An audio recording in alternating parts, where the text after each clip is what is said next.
Hi, my name is Michael McClarney. I'm the editor of Hardlines, the weekly newsletter for the home improvement industry.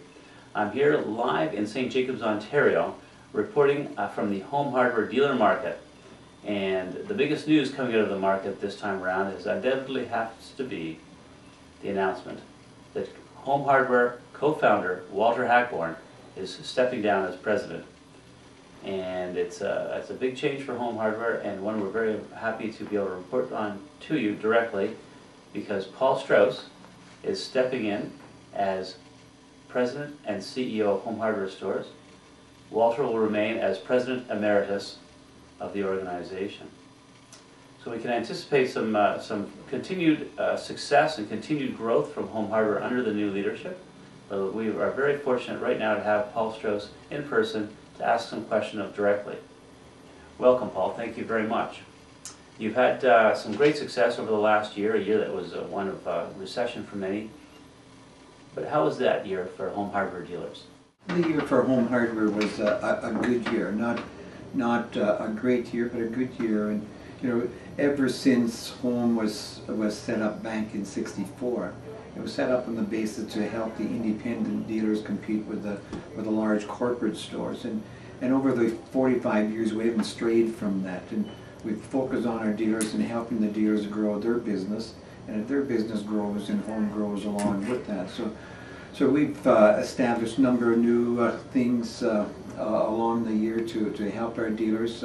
We put lots of emphasis on our paint, which is manufactured in Burford, made in Canada for Canadian climates. And our paint plant has been busy, so much so that we're in the midst of planning an expansion of 55,000 square feet and a second latex line to provide additional capacity for latex paint. So lots of things for our dealers to sell. Housewares has been a good department for us. Paint, plumbing, electric are all basic bread and butter items. On the lumber building materials, last year was a little harder on that end of the business with the economy, lower prices of commodities, but in the new year those things have bounced back, and some nice increases this year on the lumber building materials. How's the mood with your dealers so far this spring? Is the weather changing? Are the consumers spending money? January, February was a little tender, but March and April have been good for our dealers almost right across the country.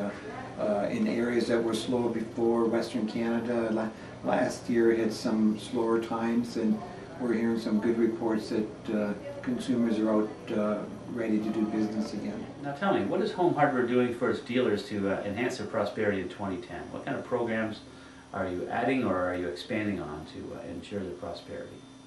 Well, there's many things. One of the things that Home has really hung the hat on over the years is the service in the stores. And in order to provide service, you have to have trained people.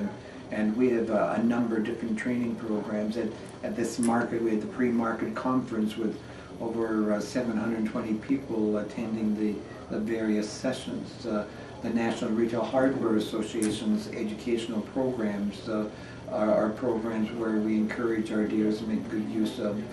We have plumbing seminars, paint seminars across the country, and so if you provide your staff with the knowledge, they can usually do a pretty good job of making a sale.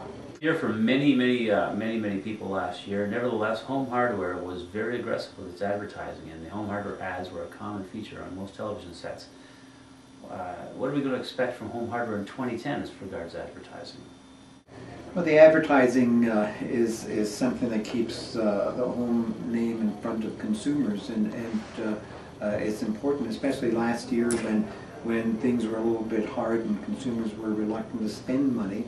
When they were ready to spend money, you wanted them to think of Home Hardware. So we had 20% more TV advertising last year than the previous year, trying to keep home top of mind awareness there.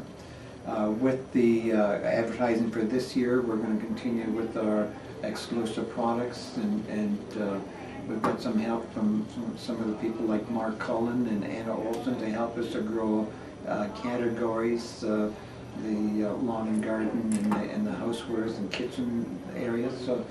So some good plans to help keep Home Hardware top of mind with consumers. Can you tell us more about the new celebrity partnership with Simon Chang, the famous celebrity designer?